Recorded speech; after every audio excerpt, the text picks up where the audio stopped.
I have some very unfortunate news for all of my viewers out there. Apparently, in some alternate dimension, a guy did not get hit by a truck and transport into the son of Zenith and Paul Greyrat. No, he was transported into a chicken. He was then fried and then fed to some cute schoolgirls. Yes, that is my life when I became a dummy head Mike one morning, a series that is airing in the fall 2022 anime season. It's a very short series that's only available on YouTube, so if you want to go out of your way to check out this series, I'm going to let you guys know what you're looking into, and let's jump into it. The story's simple here. Salaryman gets hit by a vehicle, ends up dying, and then wakes up and he is now in a dummy head microphone. But not just that, it seems like every single episode of this series, he jumps from one thing to another, starting out in a dummy head microphone inside of some club room for ASMR, of course, having two girls talking on the left and right side of him, and then the next episode it kind of jumps to him being a bike seat, and then a chicken that gets fried and fed to the girls, and then a pillow, because why not? I really did, when I came into the series, assumed it was going to be just strictly a dummy head, but apparently it is just random objects that these girls will be around, because it seems like it's trying to tell a story around the characters that he is centered to, which one of these girls is Panda, who obviously seems like she is into the other girls. Specifically, she's into Yuri, this girl that is seemingly oblivious to the fact that she is being pretty interested in her. And then you have Ume, who seems to like Panda. So you have a little bit of a unrequited love triangle going on here. Panda likes Yuri, whereas Ume likes Panda. Not Yuri likes Ume, but you get what I mean. It's a love triangle, unrequited love kind of thing. So yeah, my thoughts on my life after I became a dummy head Mike one morning.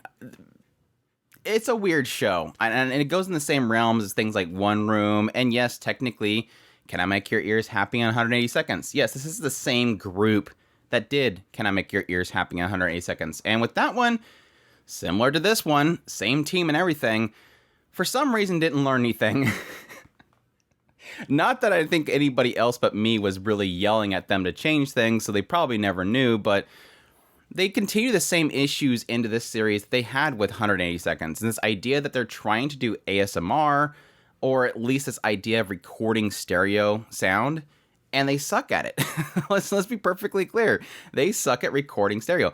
I'm not into ASMR. Let me be perfectly clear. And people can watch this show and go, no, it's perfect ASMR.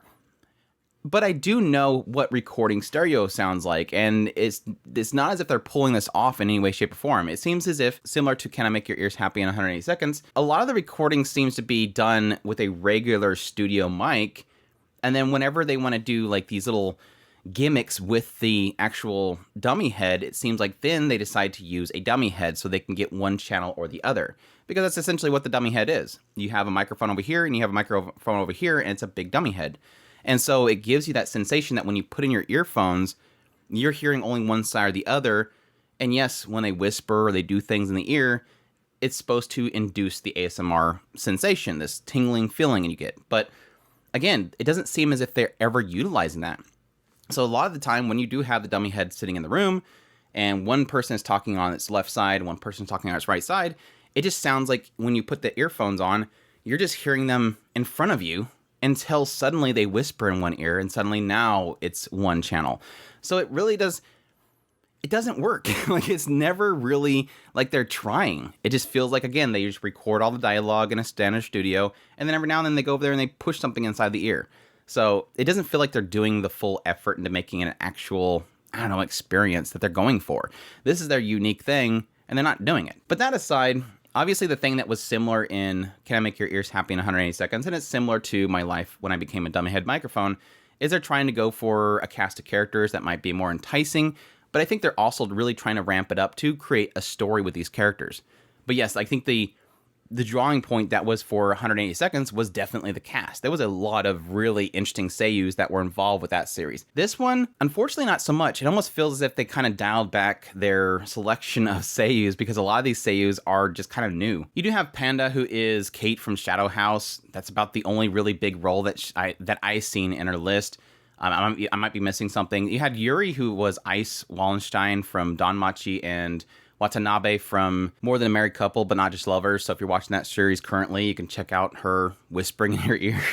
But the cool thing was, the one that was actually interesting out of the entire cast, and it's very fitting, was the dummy head, the guy that gets isekai into all these objects. It's the same Seiyu as Rudeus from Mushoku Tensei Jobless Reincarnation. So you do have that pervy self, the adult self that's inside the object of choice here. And I think he really does make the show. Whenever he is kind of sitting there doing inner dialogue, it feels very much like Mushoku Tensei. You know that's what they were going for, is having, again, Rudeus inside of random objects talking about, yes, Seishun, love, and all this kind of stuff. And yes, being a little bit pervy whenever, like, Ume sits down on the bike chair, or bike seat, and he's the bike seat.